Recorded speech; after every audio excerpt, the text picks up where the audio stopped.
വൈജയന്തി അങ്ങനെ ഹോസ്പിറ്റലായിരിക്കാണ്. ഈ സമയത്ത് രോഹിത്തിനാണെങ്കിൽ അലീനയോട് ഭയങ്കരമായ ദേഷ്യമാണ് കേട്ടോ. സ്വന്തം അമ്മയുടെ ഈ അവസ്ഥയ്ക്ക് കാരണം അലീനയാണല്ലോ. അതുകൊണ്ട് തന്നെ അലീനയോടുള്ള അവന്റെ ദേഷ്യം ആളിപ്പടരാണ്. വൈജയെ കാണാനായിട്ട് ബാലചന്ദ്രൻ ഹോസ്പിറ്റലിലേക്ക് പോകുന്നുണ്ട്. അവിടെ വെച്ചും കുറെ സംഘർഷങ്ങളൊക്കെ ഉണ്ടാവുന്നുണ്ടല്ലോ. അങ്ങനെ കുറച്ച് ദിവസം കഴിഞ്ഞു പോവാണ്. വൈജ ഇപ്പോഴും ഹോസ്പിറ്റലൈസ്ഡ് തന്നെയാണ് കേട്ടോ. കണ്ണൊക്കെ തുറക്കുന്നുണ്ടെങ്കിലും ഒന്നും സംസാരിക്കാനൊന്നും അവളെ കൊണ്ട് സാധിക്കുന്നില്ല. അലീന കൂട്ടുനിൽക്കാനായിട്ടും കാണാനായിട്ടും ഒക്കെ ആശുപത്രിയിലേക്ക് ചെന്ന സമയത്ത് രാജീവിനും കമലും ശിവനും ഒക്കെ കൂടിയിട്ട് അവളെ അവിടുന്ന് ആട്ടി ഓടിക്കുകയായിരുന്നു കേട്ടോ. ബാലചന്ദ്രൻ ഇല്ലാത്ത സമയം നോക്കിയാണ് അവരതൊക്കെ ചെയ്തത്. അതുകൊണ്ട് തന്നെ കരഞ്ഞോണ്ട് അവളുടെ അമ്മേനെ ഒരു നോക്ക് കാണാൻ കഴിയാതെ സങ്കടപ്പെട്ട് വിഷമിച്ച് അവൾ തിരിച്ച് വീട്ടിലേക്ക് പോവാണ്. അവിടെ ചെല്ലുമ്പം കൃഷ്ണമോളും മറ്റേ മൂത്ത പെൺകുട്ടിയും അവിടെ ഉണ്ട് കേട്ടോ. കൃഷ്ണയാണെങ്കിലോ പൊട്ടിക്കരയാണ്. എങ്കിലും എൻ്റെ അമ്മയ്ക്ക് ഈ അവസ്ഥ വന്നല്ലോ. അപ്പൊ ചേച്ചി പറയുന്നുണ്ട്, നീയെല്ലാമാണ് അതിന് കാരണക്കാരി. ദേ ഈ നിൽക്കുന്ന ഈ നാശം പിടിച്ചവളെ ഇവിടുന്ന് പറഞ്ഞു വയ്ക്കാൻ പറഞ്ഞിട്ട് ആരെങ്കിലും കേട്ടോ? ഇല്ലല്ലോ. നീയും കൂടി അതിനെല്ലാം സപ്പോർട്ട് വെച്ച് കൊടുക്കല്ലായിരുന്നോ? നമ്മുടെ അമ്മ ഇപ്പൊ കിടക്കുന്ന കിടപ്പ് നീ കണ്ടല്ലോ. ചത്ത ശവം പോലെയാ നമ്മുടെ അമ്മ കിടക്കുന്നത്. അതിന് കാരണക്കാരി നിന്റെ പുന്നാരി ചേച്ചി ഈ അലീനയാണ് എന്ന് പറയുന്നുണ്ട്. അതിന് അലീന ചേച്ചി എന്താ ചെയ്തത്? ഓഹോ, അപ്പൊ നിനക്കിതുവരേക്കും ഇവളെന്താ ചെയ്തെന്ന് മനസ്സിലായില്ലല്ലേ? നമ്മുടെ അച്ഛനും അമ്മയും പിരിക്കാനോ കാരണക്കാരി ഈ നിൽക്കുന്ന ഒറ്റ ഒരുത്തിയാ. ചേച്ചി എങ്ങനെയാ അതിന് കാരണക്കാരിയാവുന്നത്? അതിന് കാരണക്കാരി അമ്മ തന്നെയാ. എന്താണ് നീ പറഞ്ഞത്? അമ്മയോ? അമ്മ എന്ത് ചെയ്തിട്ടാ? ഇവളുടെ സൗന്ദര്യം കണ്ടപ്പോ നമ്മുടെ അച്ഛൻ ഇവളുടെ പിന്നാലെ പോയതാണോ പ്രശ്നം? ചേച്ചി എന്തൊക്കെ വൃത്തിയോടായി പറഞ്ഞത്. നമ്മുടെ പ്രായമല്ലേ ഈ ചേച്ചിക്ക്? നമ്മുടെ അച്ഛന് അങ്ങനെ തോന്നുന്നു ചേച്ചിക്ക് തോന്നുന്നുണ്ടോ? നമ്മൾ രണ്ട് പെൺകുട്ടികളല്ലേ അച്ഛനുള്ളത്. ഒരിക്കലും അച്ഛൻ ഇങ്ങനൊന്നും പെരുമാറില്ല. നിനക്ക് അങ്ങനെയൊക്കെ പറയാം. സത്യാവസ്ഥ എന്താണെന്ന് ഇവക്കും നമ്മുടെ അച്ഛനും അറിയാം. നിന്നെ ഇവരെല്ലാം കൂടെ പറഞ്ഞ് കളിപ്പിച്ചു വെച്ചിരിക്കുക. അലീന പറയുന്നുണ്ട്, മോളെ അങ്ങനെയൊന്നും പറയരുത്. സ്വന്തം മകളെ പോലെയാ അദ്ദേഹം ദത്തെടുത്തത്, അല്ലാതെ ഒരു ഭാര്യയൊന്നുമല്ല. ഞാന് അവരിടയിലൊന്നുമല്ല. ബാലചന്ദ്രൻ സാറിന്റെ മനസ്സിൽ മറ്റെന്തൊക്കെയുണ്ട്. അതുകൊണ്ടാ അദ്ദേഹം അങ്ങനെയൊക്കെ പെരുമാറുന്നത്. അതിനൊരിക്കലും ഒരു കാരണക്കാരി ഞാനല്ല മോളെ എന്ന് പറയുമ്പം വേണ്ട, നിങ്ങളുടെ കള്ളക്കണ്ണീരും ഈ ഒലിപ്പീരും ഒക്കെ വേറെ ഉള്ളതുകൊണ്ട് കാണിച്ചാൽ മതി. ഞാൻ അതിലും വീഴുമെന്ന് നിങ്ങൾ കണക്കാക്കണ്ട. മോളെ സത്യമായിട്ടും എനിക്കൊന്നും അറിയില്ല. മിണ്ടി പോകരുത്. നിങ്ങൾ ഒറ്റ വരുത്തിയ എല്ലാത്തിനും കാരണക്കാരി, നാശം പിടിച്ചവൾ എന്നും പറഞ്ഞുകൊണ്ട് അവിടുന്ന് കയറി പോവാണ്. കൃഷ്ണമോള് പറയുന്നുണ്ട്, ചേച്ചി ഇതൊന്നും കാര്യമാക്കണ്ട. സത്യങ്ങളൊന്നും ആർക്കും അറിയില്ലല്ലോ. അതുകൊണ്ടാ ചേച്ചി എന്റെ സ്വന്തം ചേച്ചിയാണെന്ന് മറ്റാർക്കും അറിയില്ലല്ലോ എന്നൊക്കെ പറയാണ്. അന്ന് അവിടുന്ന് അമ്മ കാരണമല്ലേ ദേഷ്യപ്പെട്ട് ഇറങ്ങിപ്പോയത്, അല്ലാതെ അച്ഛനൊന്നും ചെയ്തിട്ടല്ലല്ലോ. വണ്ടി ആക്സിഡന്റ്, ഈ ഒരു അവസ്ഥ, ഇതെല്ലാം അമ്മയുടെ വിധിയാണെന്ന് കണക്കാക്കിയാൽ മതി. അലീന ചേച്ചീനെ അവരാരും കാണിച്ചില്ല അല്ലേ? ഇല്ല മോളെ, എന്നെ ആരും കാണിച്ചില്ല. എനിക്ക് ഒത്തിരി സങ്കടമുണ്ട്. ആ കിടപ്പില് എൻ്റെ അമ്മേനെ കാണാൻ എനിക്ക് വയ്യ. പക്ഷെങ്കില് ഒരു നോക്ക് കാണുമെന്നും എൻ്റെ മനസ്സ് കിടന്ന് പിടയ്ക്ക. അമ്മയുടെ അരികിലിരിക്കണം, അമ്മയെ ശുശ്രൂഷിക്കണം എന്നൊക്കെ ആഗ്രഹമുണ്ട്. അപ്പോ കൃഷ്ണ പറയുന്നുണ്ട്, വേണ്ട ചേച്ചി, അതൊന്നും വേണ്ട. എൻ്റെ മാമന്മാരെ അത്ര ശരിയൊന്നുമല്ല. അവര് ചേച്ചി ഉപദ്രവിക്കും, എനിക്ക് പേടിയാ. അവരുടെ പെങ്ങളെന്ന് വെച്ചാ അവർക്ക് ഭയങ്കര ജീവനാ. പെങ്ങൾക്ക് വേണ്ടി അവരെന്ത് വേണമെങ്കിലും ചെയ്യും. ഈ ഒരു അവസ്ഥ ഉണ്ടായത് ചേച്ചി കാരണമാണല്ലോ അവരുടെയൊക്കെ മനസ്സിലിരിപ്പ്. അതുകൊണ്ട് തന്നെ ചേച്ചീനെ അവരെന്തെങ്കിലും ചെയ്യാനുള്ള സാധ്യതയുണ്ട്. എനിക്ക് പേടിയായി ചേച്ചി അങ്ങോട്ടൊന്നും പോകണ്ട. പിന്നെ ഞാൻ കുറച്ച് ദിവസത്തേക്ക് ലീവ് എടുക്കാണ്. ഞാൻ എങ്ങും പോകുന്നില്ല, സ്കൂളിലേക്കും പോണില്ല. മോൾ എന്തായി പറയുന്നേ? സ്കൂളിലേക്ക് പോകുന്നില്ലെന്നോ? അതെ ചേച്ചി, എനിക്ക് പേടിയാ. ചേച്ചിയുടെ ഒറ്റയ്ക്കാക്കിട്ട് പോവാനേ എനിക്ക് പേടിയാ. ഞാനുണ്ടെങ്കിൽ എൻ്റെ മാമന്മാർ വന്നാലും എൻ്റെ ഏട്ടൻ വന്നാലും ഒക്കെ എനിക്കിത് പിടിച്ച് നിർത്തി പറയാലോ. മോൾ ഒന്നുകൊണ്ടും പേടിക്കണ്ട. ആരില്ലാത്തവർക്ക് ദൈവം ഇല്ലേ കൂട്ടിന്. അതുകൊണ്ട് എനിക്ക് ഒന്നും സംഭവിക്കില്ല, മോള് പോയിക്കോ എന്ന് പറയാണ്. ഇല്ലേച്ചി, ഞാൻ പോവില്ല. എന്തായാലും ഞാനിന്ന് ഇവിടെ തന്നെ കാണും. അച്ഛൻ വരട്ടെ, എന്താ വേണ്ടെന്ന് വെച്ചാ അച്ഛനോട് ചോദിച്ചിട്ട് ഞാൻ ചെയ്തോളാം. അങ്ങനെ മൂത്തവൾ ഒരുങ്ങി കോളേജിലേക്ക് പോകുന്നുണ്ട്. ഈ സമയത്ത് രോഹിത് അവിടെ ഉണ്ട് കേട്ടോ. ഹരീനെ രോഹിത് വിളിക്കാണ്. എന്നിട്ട് പറയുന്നുണ്ട്, അച്ഛനിപ്പോ ഹോസ്പിറ്റലാ. ഇത് പറ്റിയ അവസരമാ. എടാ, നീ എന്താ പറയുന്നേ? വീണ്ടും പഴയതുപോലെ എന്തെങ്കിലും ചെയ്യാനുള്ള പ്ലാനാണോ? അന്ന് കിട്ടിയൊന്നും നീ മറന്നു പോയില്ലല്ലോ. ഇനി അങ്ങനെയൊക്കെ ചെയ്താലേ പണി കിട്ടാൻ പോണത് നമുക്ക് തന്നെ ആയിരിക്കും. എടാ, ഇത് അങ്ങനെയൊന്നുമില്ല. നേരിട്ടുള്ള അക്രമമൊന്നും അല്ല. നമുക്കേ ഒളിച്ചിരുന്ന് അവളെ അങ്ങ് പിടിക്കണം. അപ്പോ ഹരി ചോദിക്കാണ്, നീ എന്താ രോഹിത്ത് ഉദ്ദേശിക്കുന്നത്? എന്ത് ചെയ്യാനാ നിന്റെ പ്ലാനിങ്? അതൊക്കെയുണ്ട്, ഞാൻ പ്ലാൻ ചെയ്തിട്ടുണ്ട്. ഈ ഈ കെണിയിലെ അവള് വീഴും, അത് ഉറപ്പാ. അപ്പോ രോഹിത് ഹരി ചോദിക്കുന്നുണ്ട്, എന്താണെങ്കിലും നീ എന്നോട് കൂടി പറ, പൊട്ടത്തരം കാണിച്ചു വെക്കല്ലേ. ഏയ് ഇല്ല, പൊട്ടത്തരൊന്നും ഞാൻ കാണിച്ചു വെക്കില്ല, അതൊന്നും ഓർത്ത് നീ പേടിക്കണ്ടടാ. ഇതേ അവക്കിട്ടുള്ള വലിയൊരായുധ. മുട്ടുകുത്തി അവൾ നമ്മുടെ മുമ്പിൽ വന്ന് നിൽക്കും. നമ്മുടെ മുമ്പിൽ കൈകൂപ്പി അവളെ കേണപേക്ഷിക്കും. എൻ്റെ അമ്മ ഇപ്പൊ ഹോസ്പിറ്റലാണെന്ന് നിനക്കറിയാലോ. എൻ്റെ അമ്മയുടെ അവസ്ഥ നീ കണ്ടോ? ജീവിതത്തിന് മരണത്തിനിടയിലാ എൻ്റെ അമ്മ. എന്നിട്ട് പോലും എൻ്റെ അച്ഛന് അമ്മയോട് ഒരു സ്നേഹമില്ല. അമ്മയെ നിന്ന് കാണാൻ പോലും അച്ഛൻ കൂട്ടാക്കുന്നില്ല. അതിനെല്ലാം കാരണക്കാരി ഈ അലീനയാ. ഈ വീട്ടുവേലക്കാരി ഇവിടെ വന്ന് കേറിയപ്പോ തൊട്ടാ ഈ പ്രശ്നങ്ങളെല്ലാം ഉണ്ടായത്. അതുകൊണ്ട് എത്രയും പെട്ടെന്ന് അവൾ ഇവിടുന്ന് പോണം. അതിനു മുമ്പേ എൻ്റെ ആഗ്രഹം സാധിക്കണം. അതിന് ഞാൻ നോക്കിയ ഒരൊറ്റ പോംവഴി അതായത് എൻ്റെ അമ്മ തിരിച്ചു വരുമ്പം എൻ്റെ അമ്മയ്ക്ക് ഇഷ്ടമില്ലാത്ത അവളെ ഇവിടെ കാണാൻ പാടില്ല. അതുപോലെ ഞാൻ കുറെ മോഹിച്ചത് അവളെ, അതും എനിക്ക് സാധിക്കണം എന്നൊക്കെ പറഞ്ഞുകൊണ്ട് രോഹിത് ഫോൺ കട്ടാക്കാണ്. ഹരി ഓർക്കാണ്, ഇപ്രാവശ്യം ഇവന്റെ കൂടെ നിന്നാല് പണി കിട്ടിയാലേ നല്ല 8 മണിയായിരിക്കും എനിക്ക് കിട്ടാൻ പോണത്. മനുഷ്യേട്ടൻ്റെ കയ്യിനും നന്നായിട്ട് കിട്ടും. അതുകൊണ്ട് തന്നെ ഈ ഒരു കാര്യത്തിലൊന്നും ഇടപെടാതിരിക്കും നല്ലത് എന്ന് ഹരി വിചാരിക്കാണ്. അങ്ങനെ രോഹിത് ആണെങ്കിൽ ഒരു ക്യാമറ കയ്യിൽ സെറ്റ് ചെയ്യാണ് കേട്ടോ. അങ്ങനെ ആ ക്യാമറയും കൊണ്ട് നേരെ അവൻ പോണത് നമ്മുടെ അലീനയുടെ കുളിമുറിയിലോട്ടാണ്. അവിടെ ചെന്നതിന് ശേഷം ആ ടോയ്ലറ്റിൽ അവൾ കാണാതെ ഒരു സ്ഥലത്തേക്ക് ആ ക്യാമറ ഹൈഡ് ചെയ്ത് വെക്കുന്നുണ്ട് കേട്ടോ. ഇതേ സമയത്ത് തന്നെ ആയിരിക്കും ഹോസ്പിറ്റലിൽ നിന്ന് ബാലേന്ദ്രൻ ആകെപ്പാടെ വയ്യാണ്ട് കയറി വരുന്നത്. അലീന ഈ സമയം കിച്ചണിലായിരിക്കും. മോളത്തെ മുറിയിലേക്ക് ഇങ്ങനെ നമ്മുടെ ബാലചന്ദ്രൻ പോകുന്ന സമയത്ത് അലീനയുടെ ബാത്റൂമിൽ നിന്നും രോഹിത് ഇറങ്ങി പോകുന്നത് ഇവൻ കാണുന്നുണ്ട് കേട്ടോ. റൂമിൽ നിന്നും ഇറങ്ങിപ്പോകുന്നത് കാണുമ്പോൾ ഇവൻ അവിടെ നിന്ന് മാറി നിൽക്കുകയാണ്. എന്തിനായിരിക്കും ഇവൻ അലീനയുടെ ബാത്റൂമിലേക്ക് കയറിപ്പോയത് എന്ന് ഓർക്കാണ്. അതിനുശേഷം ബാലചന്ദ്രൻ ആണെങ്കിൽ അലീനെ വിളിപ്പിക്കുന്നുണ്ട്. അല്ല മോൾ എന്തെടുക്കായിരുന്നു? ഞാൻ അടുക്കളയിൽ കുറച്ച് ജോലിയായിരുന്നു അച്ഛാ. കൃഷ്ണമോള് ഇവിടെ ഇല്ലേ? ഉണ്ടച്ചാ, ഞാനിവിടെ ഉണ്ട്. എന്താ അച്ഛാ? ഏയ് ഒന്നുമില്ല മോളെ, മോളോടുണ്ടെന്നറിയാൻ വിളിച്ചതാ. അത് പിന്നെ അലീന ചേച്ചി ഒറ്റയ്ക്കാക്കിട്ട് പോകാനേ എനിക്ക് മനസ്സ് തരുന്നില്ല. ഇപ്പൊ നമ്മുടെ മാമന്മാരും ചേട്ടന്മാരും എല്ലാവരും തന്നെ ചേച്ചിനെ കൊല്ലാനുള്ള ദേഷ്യത്തിൽ നടക്കുകയല്ലേ. അതുകൊണ്ട് എന്ത് സംഭവിക്കും, ഞാനിവിടെ അതൊരു ആശ്വാസമല്ല അച്ഛാ. അതുകൊണ്ട് അച്ഛൻ വന്നിട്ട് എന്താ വെച്ചാൽ തീരുമാനിച്ചിട്ട് പോകാമെന്ന് കരുതി ഞാനിവിടെ നിൽക്കുകയായിരുന്നു. അതെന്തായാലും നന്നായി മോളെ, നിനക്കെങ്കിലും അങ്ങനെ ഒരു തോന്നലുണ്ടായല്ലോ. സത്യം പറഞ്ഞാൽ എൻ്റെ മനസ്സിലും ചെറിയൊരു പേടിയുണ്ടായിരുന്നു. ആ രാജീവനും ശിവനും ഒക്കെ എന്തൊക്കെയോ പ്ലാൻ ചെയ്യുന്നുണ്ട്. ഈ മോളുടെ കാര്യത്തിൽ എനിക്ക് നല്ല പേടിയുണ്ട്. അതുകൊണ്ട് അലീന ഇനി എൻ്റെ കൂടെ തന്നെ നിന്നാൽ മതി എന്ന് പറയാണ്. അലീന പറയുന്നുണ്ട്, ഇതൊന്നും വേണ്ടച്ചാ, ഞാൻ തിരികെ പോയിക്കോളാം. എൻ്റെ സ്നേഹനികേതത്തിലേക്ക് ഞാൻ തിരികെ പോയിക്കോളാം. അവിടെ ഇപ്പോൾ സിസ്റ്റർമാരൊക്കെ ഉണ്ടല്ലോ, അവിടെ പോയിട്ട് എന്തെങ്കിലുമൊക്കെ ജോലി ചെയ്ത് ഞാൻ ജീവിച്ചോളാം. എനിക്ക് അമ്മയും വേണ്ട, അച്ഛനും വേണ്ട, ആരും വേണ്ട. അവിടെ ആയിരുന്നപ്പോൾ സത്യമായിട്ടും മനസ്സിനൊരു സമാധാനം ഉണ്ടായിരുന്നു. ഇവിടെ വന്നേ പിന്നെ എൻ്റെ മനസ്സിന് യാതൊരു സമാധാനം ഇല്ലച്ചാ എന്നൊക്കെ പറയാണ്. അതൊന്നും മോള് കാര്യമാക്കണ്ട, മോള് വിഷമിക്കണ്ട. ഞാൻ പറഞ്ഞല്ലോ, മോളുടെ എല്ലാ കാര്യങ്ങളും ഞാൻ നോക്കിക്കോളാം. പിന്നെ ഞാനേ മോളുടെ ബാത്റൂമിൽ നിന്ന് കുളിക്കാൻ കയറുക. അയ്യോ അച്ഛാ, അതെന്തിനാ? അച്ഛൻ്റെ മുറിയിൽ എല്ലാം ഓക്കെ ആണല്ലോ, ഷവർ വർക്കാവുന്നില്ല, നീ ശ്രദ്ധിച്ചില്ലേ? അയ്യോ ഇല്ലച്ചാ. നീ അങ്ങോട്ട് ഇപ്പോൾ പോകണ്ട. കൃഷ്ണമോളെ, എൻ്റെ ഫോൺ എടുത്തിട്ടേ ആ പ്ലംബറെ ഒന്ന് വിളിക്കണം. ഞാൻ വിളിച്ചോളാം, നീ ആ ഫോൺ ഇങ്ങോട്ട് തന്നാൽ മതി എന്ന് പറയാണ്. അങ്ങനെ കൃഷ്ണ ഫോൺ എടുത്തിന് കൊടുക്കുന്നുണ്ട്. ശരി, ഞാൻ വിളിച്ച് പറഞ്ഞോളാം. അലീന കൃഷ്ണയും കൂടി താഴോട്ട് പോയിക്കോ, ഞാനേ മുന്ന് കയറി കുളിച്ചിട്ട് വരട്ടെ, ആകെപ്പാടെ മുഷിഞ്ഞു എന്ന് പറഞ്ഞുകൊണ്ട് അവൻ ടോയ്ലറ്റിലേക്ക് കയറാണ്. കൃഷ്ണ അലീനയെ ഒന്നും അറിയാതെ താഴേക്ക് പോകുന്നുണ്ട് കേട്ടോ. താഴേക്ക് പോയിട്ട് അവർ കിച്ചണിലേക്ക് ചെല്ലുകയാണ്. ഈ സമയത്ത് അവൻ അകത്തേക്ക് കയറിയിട്ട് ആകെ മൊത്തം തപ്പുന്നുണ്ട് കേട്ടോ. ഇപ്പം ഇവൻ എന്തോ ഒപ്പിച്ചിട്ടുണ്ടെന്നുള്ള കാര്യം ബാലചന്ദ്രന് മനസ്സിലായല്ലോ. അതുകൊണ്ട് തന്നെ അവൻ അകത്ത് കയറി ആകെപ്പാടെ പരിശോധിക്കുകയാണ്.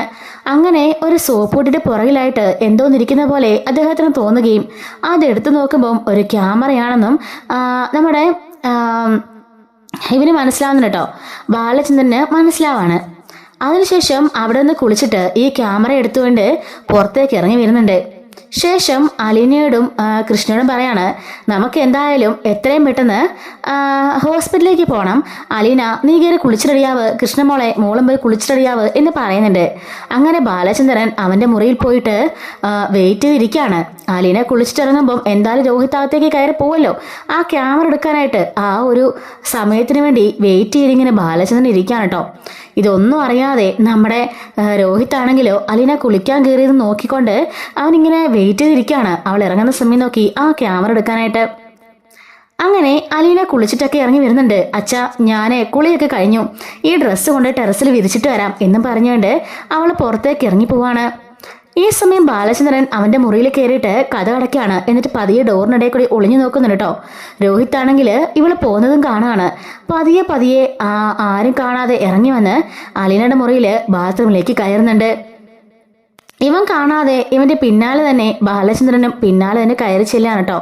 അങ്ങനെ കയറി ചെല്ലുമ്പോഴേക്കും രോഹിത് ആണെങ്കിൽ ബാത്റൂമിൽ മൊത്തം തപ്പിക്കൊണ്ടിരിക്കുകയാണ് ക്യാമറ എന്ത് ചെയ്യാന്ന്. പക്ഷേ വാതയ്ക്ക് വന്ന് നമ്മുടെ ബാലചന്ദ്രൻ ഒരു കൈ ഇങ്ങനെ ഭിത്തിയിൽ ചാരി വെച്ച് നിൽക്കുന്നതൊന്നും അവൻ കാണുന്നില്ല കേട്ടോ. ഇവന്റെ ഈ തപ്പലും പരതലും ഒക്കെ നമ്മുടെ ബാലചന്ദ്രൻ നോയിക്കൊണ്ട് നിൽക്കുകയാണ്. ശേ, നശിച്ചത് അതെവിടെ പോയി സാധനം എന്നും പറഞ്ഞ് വീണ്ടും വീണ്ടും രോഹിത് ഇടുന്ന് തപ്പാണ്. ഇതാണോടാ നീ അന്വേഷിച്ച സാധനം എന്ന് നമ്മുടെ ബാലചന്ദ്രൻ ചോദിക്കുമ്പോഴേക്കും ഒരു ഞെട്ടലോടുകൂടി ആയിരിക്കും നമ്മുടെ രോഹിത് തിരിഞ്ഞു നോക്കുക. എന്താടാ, വെച്ച സ്ഥലമൊന്നും മാറിപ്പോയിട്ടില്ല, കൃത്യ സ്ഥലത്ത് തന്നെയാ വെച്ചത്, ദാ ഈ ക്യാമറ ഇത് തന്നെയല്ലേ നീ തപ്പിയത് എന്ന് ചോദിക്കുമ്പോഴേക്കും അവന് എന്ത് ചെയ്യണമെന്നറിയാതെ ആകെപ്പാടെ സ്തംഭിച്ച് നിൽക്കാണ്. അവന്റെ കോളറിനെ കുത്തിപ്പിടിച്ച് പുറത്തേക്ക് വലിച്ചെടുത്ത് എറിയുന്നു കേട്ടോ ബാലചന്ദ്രൻ. തറയിലേക്ക് തിരിച്ചു വീഴുകയാണ് രോഹിത്. അപ്പോഴേക്കും പോയി അവന്റെ ഷർട്ടിനെ വീണ്ടും കുത്തിപ്പിടിച്ച് എഴുന്നേപ്പിച്ചിട്ട് അവന്റെ 2 കവളത്തും ആഞ്ഞടിക്കുകയാണ് കേട്ടോ. വൃത്തികെട്ടവനെ, നീ എന്റെ മോനെ തന്നെയാണോടാ എന്നും ചോദിച്ച് വീണ്ടും വീണ്ടും തല്ലാണ്. അപ്പോഴേക്ക് കൃഷ്ണമോളും അകത്തേക്ക് കയറി ഓടി വരുന്നുണ്ട്. അച്ഛാ, എന്താ അച്ഛാ ഇത്, എന്താ അച്ഛാ പറ്റിയത് എന്ന് ചോദിക്കാണ്. ഇവരുടെ ഈ സൗണ്ട് കേട്ടുകൊണ്ട് അലീനെ ഓടി വരുന്നുണ്ട്. അയ്യോ അച്ഛാ, എന്താ ഈ കാണിക്കുന്നത്, എന്തിനയാളെ തല്ലുന്നേ എന്നൊക്കെ ചോദിക്കാണ്. വീണ്ടും വീണ്ടും രോഹിത്തിനിട്ട് തല്ലുന്നുണ്ട് കേട്ടോ. പറയടാ, നിന്റെ സ്വന്തം അനിയത്തിയാ നിൽക്കുന്നത്, അവളോട് പറ നീ എന്താ ചെയ്തെന്ന് പറയടാ എന്ന് പറയുന്നുണ്ട് കേട്ടോ. ഇവനാണെങ്കിലോ ഒന്നും മിണ്ടുന്നില്ല. വീണ്ടും വീണ്ടും രോഹിത്തിനെ അടിക്കുമ്പോൾ അച്ഛാ മതി അച്ഛാ, നിർത്തച്ഛാ എന്ന് അലീന പറയുന്നുണ്ട്. അവൻ എന്ത് ചെയ്തിട്ടാ അച്ഛനെ തല്ലുന്നത് എന്ന് ചോദിക്കാണ്. അപ്പോഴേക്കും കൃഷ്ണൻ ചോദിക്കാണ്, എന്താ അച്ഛാ, എന്താ കാര്യം? എടാ, കേട്ടില്ലേ, നിന്റെ സ്വന്തം പെങ്ങളാ ചോദിക്കുന്നത്, പറയടാ, നിന്റെ പെങ്ങളും ഒരു പെൺകുട്ടിയാണല്ലോ, അവളോട് തന്നെ നീ കാര്യങ്ങൾ തുറന്നു പറയടാ എന്ന് പറയാണ്. ഒന്നും മിണ്ടാതെ നിൽക്കാം കേട്ടോ, പറഞ്ഞില്ലെങ്കിലേ നിന്നെ ഇടിച്ചെനിപ്പ് ഇവിടെ തന്നെ ഇട്ട് ഞാൻ കൊല്ലും എന്ന് പറയുമ്പോഴേക്കും അത് പിന്നെ ഞാൻ അലീനയുടെ കുളിമുറിയില് ക്യാമറ എന്ന് പറയുമ്പോഴേക്കും അലീന ഒന്ന് ഞെട്ടി വിറച്ച് ഷോക്കായി നിൽക്കാണ്. കേട്ടല്ലോ, അല്ല രോഹിത്തിന്റെ പെങ്ങളെ നീയും കേട്ടല്ലോ അല്ലേ കൃഷ്ണമോളെ എന്ന് ചോദിക്കാണ്. കൃഷ്ണമോളും ആകെപ്പാടെ തകർന്നിങ്ങനെ നിൽക്കാം കേട്ടോ. അവക്കും അങ്ങ് വല്ലാണ്ടാവുന്നുണ്ട്. അലീനനെ പോയി അവളെ കെട്ടിപ്പിടിക്കുകയാണ്. അലീനയ്ക്ക് എന്ത് ചെയ്യണമെന്ന് അറിയാതെ ആകെപ്പാടെ സ്തംഭിച്ച് നിൽപ്പുണ്ട്. രോഹിത് കൈ കൂപ്പിയിട്ട് അച്ഛാ സോറി അച്ഛാ, അത് പിന്നെ അമ്മേനെ ഈ അവസ്ഥയിലാക്കി അവളോട് പ്രതികാരം ചെയ്യാൻ വേണ്ടി ഞാൻ ചെയ്തതാ, അറിയാതെ സംഭവിച്ചു പോയതാ അച്ഛാ എന്നൊക്കെ പറഞ്ഞ് പൊട്ടിക്കരയുമ്പോഴേക്കും വീണ്ടും കവള് താഞ്ഞടിക്കാണ്. ഡാ, നിന്റെ ഈ അനിയത്തിയാണ് അതിന് കാരണമെങ്കിൽ നീ ഇതുപോലെ അവളോട് ചെയ്യുവോടാ എന്ന് ചോദിക്കാണ്. പറയടാ, ചെയ്യുവോടാ എന്ന് ചോദിച്ച് വീണ്ടും വീണ്ടും തല്ലുന്നുണ്ട്. അച്ഛാ, എന്നോട് ക്ഷമിക്കണം അച്ഛാ എന്നൊക്കെ പറയുമ്പോഴേക്കും മിണ്ടി പോകരുത്, കുറെ കാലം കൊണ്ട് ഞാൻ കാണുന്നുണ്ട് നിനക്കൊക്കെ തീയും കുത്തല തിന്നിട്ട് എല്ലിൻ്റെ ഇട കയറുന്നത്, കഷ്ടപ്പെടാതെ 3-4 നേരം വെട്ടി വിഴുങ്ങി ഇഷ്ടം പോലെ കാശുണ്ടല്ലോ അടിച്ച് ദൂർത്തടിച്ച് കളയാനായിട്ട്, ഒന്നും അറിയാൻ വന്നിട്ടില്ല. എന്നെപ്പോലെ കഷ്ടപ്പെട്ട് അധ്വാനിച്ച് ഒക്കെ ജീവിക്കുകയായിരുന്നെങ്കിൽ നിനക്ക് ജീവിതത്തിന്റെ വില എന്താണെന്ന് മനസ്സിലായനെ. നിനക്കൊന്നും അറിയേണ്ട ആവശ്യമില്ലല്ലോ, ഇഷ്ടം പോലെ സ്വത്തല്ലേ തലയ്ക്ക് മീതെ കിടക്കുന്നത്, അഹങ്കാരിയായ ഒരമ്മയും എന്നൊക്കെ പറയാണ്. അപ്പോഴേക്കും കൃഷ്ണൻ ചോദിക്കാണ്, ചേട്ടൻ ആരോടാ ഇതൊക്കെ ചെയ്തെന്ന് ചേട്ടൻ അറിയോ? എന്റെ ഫോട്ടോ ചേട്ടൻ എടുത്തതെങ്കിൽ അതേ അവസ്ഥ തന്നെയാണ് അതിലും ഉണ്ടാവുക എന്ന് പറയുന്നുണ്ട്. അപ്പോഴേക്കും നമ്മുടെ ഗോവിന്ദനാണെങ്കിൽ അവിടെ പോയി ഇങ്ങനെ ഇരിക്കാം കേട്ടോ. ഇതേ സമയം ബാലചന്ദ്രൻ അടപ്പിന് ഇരിക്കായിരിക്കും ആകെപ്പാടെ തകർന്നടിഞ്ഞൊരു അവസ്ഥയിൽ. നമ്മുടെ രോഹിത് ആണെങ്കിലും തറയിൽ കുത്തിയിരുന്ന് കരയാണ് കേട്ടോ. അലീനയുടെ കാര്യം പിന്നെ പറയണ്ടല്ലോ, ആകെപ്പാടെ അവൾ വല്ലത്തിൽ മരവിച്ച അവസ്ഥയിലായിരുന്നു. എന്തായാലും ബാലചന്ദ്രൻ ഇന്ന് മുന്നേ മനസ്സിലാക്കിയത് എങ്ങനെയാണെന്ന് രോഹിത് ആലോചിക്കാണ്. ബാലചന്ദ്രൻ പറയുന്നുണ്ട്, ഞാൻ എങ്ങോട്ടേക്ക് കയറി വന്നപ്പോ ഇവൻ അലീനയുടെ കുളിമുറി ഇറങ്ങിപ്പോകുന്നത് ഞാൻ കണ്ടതാ, അതുകൊണ്ടാ മനഃപൂർവ്വം എന്റെ ഷവർ കേടാന്ന് പറഞ്ഞ് ഞാൻ അവിടെ തന്നെ കുളിക്കാൻ കയറിയത്. അവിടെ ഞാൻ മൊത്തം അന്വേഷിച്ചപ്പോഴാ എനിക്ക് ഈ ക്യാമറ കിട്ടിയത്. ഞാൻ എന്നിട്ട് വെയിറ്റ് ചെയ്തിരിക്കുകയായിരുന്നു. അലീന മോള് കുളിച്ചിറങ്ങി പോയ പിന്നാലെ ഇവൻ ആ മുറിയിലേക്ക് പോയി തപ്പുന്നത് ഞാൻ കണ്ടു ആ ക്യാമറ, അതാ അവനെ ഞാൻ പിടികൂടിയത് എന്നൊക്കെ പറയുന്നുണ്ട്. അലീന ചോദിക്കാണ്, രോഹിത്തെ, ഞാൻ നിന്നോട് എന്ത് ദ്രോഹമാ ചെയ്തത്? നിനക്ക് 2 പെങ്ങന്മാരല്ലേ, 2 സഹോദരിമാര്, അവരെ പോലല്ലേ ഒരു പെണ്ണല്ലേ ഞാനും? പറയാനും? പിന്നെ വന്ന നാളെ തൊട്ടേ നീ എന്തിനെ മറ്റൊരത്തിൽ കാണുന്നത്? ഞാൻ നിന്റെ സ്വന്തം സഹോദരിയെ പോലെയല്ലേ എന്ന് ചോദിക്കുമ്പോൾ വേണ്ട, നീ ഒന്നും പറയണ്ട. നീ വന്നപ്പോ തൊട്ടാ എന്റെ അമ്മയ്ക്ക് ഈ ബുദ്ധിമുട്ടെല്ലാം ഉണ്ടായത്. എന്റെ അമ്മ ഇപ്പൊ ഹോസ്പിറ്റലിൽ കിടന്ന കാരണക്കാരിയും നീ ഒറ്റ എടുത്തിയ എന്നൊക്കെ പറയപ്പോഴേക്കും കൃഷ്ണൻ ചോദിക്കാണ്, അതിന് നിനക്ക് എന്തറിയാടാ? മിണ്ടി പോകരുത്, നീ ചേട്ടനാണെന്നും കരുതി ഞാൻ കുറെയൊക്കെ ക്ഷമിക്കുന്നുണ്ട്. പക്ഷേ നിനക്കിനി ആ റെസ്പെക്ട് തരേണ്ട കാര്യമൊന്നുമില്ല. വൃത്തികെട്ടവൻ, നിന്നെ ഇത്രയ്ക്കൊന്നും ഞാൻ കരുതിയില്ല. സ്വന്തം ചേട്ടൻ, എന്റെ സ്വന്തം ചേട്ടനെന്ന് പറയാൻ പോലും എനിക്കിപ്പം നാണക്കേട് തോന്നുക. ഞാനൊരു കാര്യം ചെയ്യട്ടെ, എന്റെ കുളിമുറിയിലാണ് ആരെങ്കിലും അങ്ങനെ ഒരു കാര്യം ചെയ്തെങ്കിൽ ചേട്ടന് അത് ക്ഷമിക്കാൻ പറ്റുമോ എന്ന് ചോദിക്കാണ്. ആ ക്ഷമിക്കും, വേണമെങ്കിൽ ചേട്ടനെ അത് കണ്ട് ആസ്വദിക്കുകയും ചെയ്യും. അത്രയ്ക്ക് വൃത്തികെട്ടന്റെ ചേട്ടൻ എന്ന് പറയുമ്പോഴേക്ക് രോഹിത് ദേ കൃഷ്ണനെ എന്ന് വിളിക്കാണ്. എന്താ ഞാൻ പറഞ്ഞതിൽ എന്നെ തെറ്റുള്ളത്? ചേട്ടൻ അതും ചെയ്യും, അതിലപ്പുറവും ചെയ്യും. അത്രയ്ക്ക് വൃത്തിയുടെ മനസ്സാ ചേട്ടന്റെ എന്നൊക്കെ പറയുന്നുണ്ട് കേട്ടോ. രോഹിത് ആകെപ്പാടെ മിണ്ടാതെ നിൽക്കുമ്പോഴേക്കും കൃഷ്ണ പറയാണ്, ഇനി വേറൊരു കാര്യം കൂടി പറയാം. ആർക്കും ഇതുവരെ അറിയാത്ത വലിയ രഹസ്യം കൂടി. ഈ അലീനയെ വേറെ ആരുമില്ല, ചേട്ടന്റെ സ്വന്തം ചേച്ചിയാണ് എന്ന് പറയുന്നുണ്ട്. രോഹിത് ചോദിക്കുവാണ്, സ്വന്തം ചേച്ചിയോ? അതെ, സ്വന്തം ചേച്ചി. നമ്മുടെ അമ്മയുണ്ടല്ലോ വൈജയന്തി, ആ അമ്മയ്ക്ക് ആദ്യം ഉണ്ടായ മോളെ ഈ നിൽക്കുന്ന അലീനയാ. അപ്പോഴേക്ക് രോഹിത് സംശയത്തോടെ ബാലചന്ദ്രനെ നോക്കുമ്പം, നീ നോക്കണ്ട, കൃഷ്ണ പറഞ്ഞത് സത്യാണ്. നിന്റെ അമ്മയ്ക്ക് എന്നെ കൂടാതെ ആദ്യം വേറെ ഭർത്താവ് ഉണ്ടായിരുന്നു, ആർക്കും അറിയാത്ത ഒരു കള്ളക്കാമുകൻ. അയാളുടെ മകളാണ് ഈ നിൽക്കുന്ന അലീന എന്ന് പറയുമ്പോഴേക്കും രോഹിത് ഒന്ന് ഞെട്ടിപ്പോന്നുണ്ട്. നിന്റെ അമ്മയോട് ഞാൻ അകൽച്ച കാണിക്കുന്നതിനും അവളെ ഞാൻ ഒഴിവാക്കിയതിന് കാരണം എന്താണെന്ന് നിനക്കിപ്പോ മനസ്സിലായല്ലോ. 12 വർഷങ്ങൾക്ക് മുമ്പേ, എന്റെ കല്യാണത്തിന് മുമ്പേ അവൾക്ക് മറ്റൊരു അഫെയർ ഉണ്ടായിരുന്നു. 8 മാസം ഗർഭിണിയായിരുന്നു അവള്. അതിനുശേഷം ഇവളെ ഈ കുഞ്ഞിനെ പ്രസവിച്ചിട്ട് ഒരു ഓർഫനേജിലാക്കിയതാ. അതിനുശേഷം അതെല്ലാം മറച്ചു വെച്ചായിരുന്നു അവളെ എന്റെ തലയിലേക്ക് കെട്ടിവെച്ചത്. എന്നിട്ട് 12 വർഷം ആരോടും ഒന്നും പറയാതെ എന്നെ എല്ലാരും കൂടി ഒരു പൊട്ടനാക്കായിരുന്നു. എന്നെ ചതിച്ചതാ എല്ലാരും കൂടിയിട്ട് എന്നൊക്കെ പറയാണ്. ഇത് കേട്ടപ്പോ രോഹിത്തിന് എന്ത് ചെയ്യണമെന്ന് അറിയില്ല കേട്ടോ. ഭൂമി പിളർന്നങ്ങ് പോയെങ്കിൽ എന്ന് പോലും രോഹിത് ഓർക്കാണ്. അലീന പറയാണ്, ഒരിക്കലും നിങ്ങളുടെ ആരും ജീവിതത്തിലേക്ക് വരണമെന്ന് ഞാൻ കരുതിയതല്ല. പക്ഷേ സാഹചര്യം കൊണ്ട് ഞാനിവിടെ എത്തിപ്പെട്ട പോയതാണ്. അച്ഛനും അതുപോലെ കൃഷ്ണമോളും ഒക്കെ സത്യങ്ങൾ അറിഞ്ഞു കഴിഞ്ഞു. ആരും ഈ സത്യങ്ങൾ ഇനി അറിയില്ലെന്നാ ഞങ്ങൾ കരുതിയത്. കാരണം അതെന്റെ അമ്മയുടെ ജീവനും ജീവിതത്തിനും ആപത്താണെന്ന് കരുതിയിട്ട്. പക്ഷേ ഇപ്പം ഓരോരുത്തരോരുത്തരോട് അറിഞ്ഞുകൊണ്ടിരിക്കുകയാണ് എന്ന് പറയുന്നുണ്ട്. ബാലചന്ദ്രൻ പറയാണ്, ഒരിക്കലും നിന്നെ ഇത് അറിയിക്കരുതെന്നാ ഞാൻ കരുതിയത്. പക്ഷേ നീ അറിയണം. കാരണം നിന്റെ മനസ്സിൽ ഇവളോടുള്ള ആ തെറ്റായ ചിന്ത മാറണം. അത് മാത്രമല്ല, ഇവള് കാരണമാണ് നിന്റെ അമ്മയ്ക്ക് അവസ്ഥ ഉണ്ടായെന്ന് നീ പറഞ്ഞല്ലോ. അതും അങ്ങനെയല്ലെന്ന് നീ മനസ്സിലാക്കണം. ഇവളല്ല, നിന്റെ അമ്മയാണ് എല്ലാത്തിനും കാരണക്കാരി.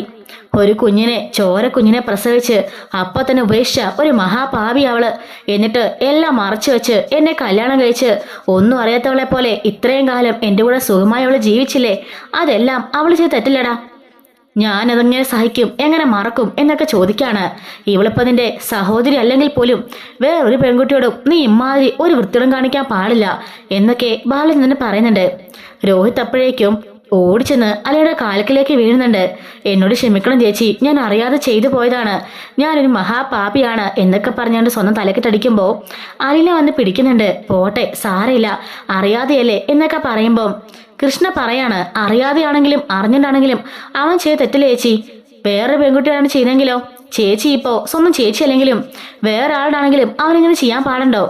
അത് ശരിയാണോ എന്നൊക്കെ ചോദിക്കാണ്. അപ്പോഴേക്കും രോഹിത് പറയാണ്, ഇല്ല, ഞാൻ ഇനി ഒരിക്കലും ആരോടും ചെയ്യില്ല. സത്യമായിട്ടും ഞാൻ ഒരു പെൺകുട്ടിയോടും അങ്ങനൊന്നും ചെയ്യില്ല. അറിയാതെ എനിക്ക് സംഭവിച്ചു പോയതാണ്. ഞാൻ വെറുതെ ഇരുന്ന് എന്റെ മനസ്സിലേക്ക് ഹരിയാണ് ഓരോ വേണ്ടാത്ത തോന്നലൊക്കെ കുത്തിനിറച്ച് വെക്കുന്നത്. അതുകൊണ്ടാ ഇങ്ങനെയൊക്കെ സംഭവിച്ചു പോയത്.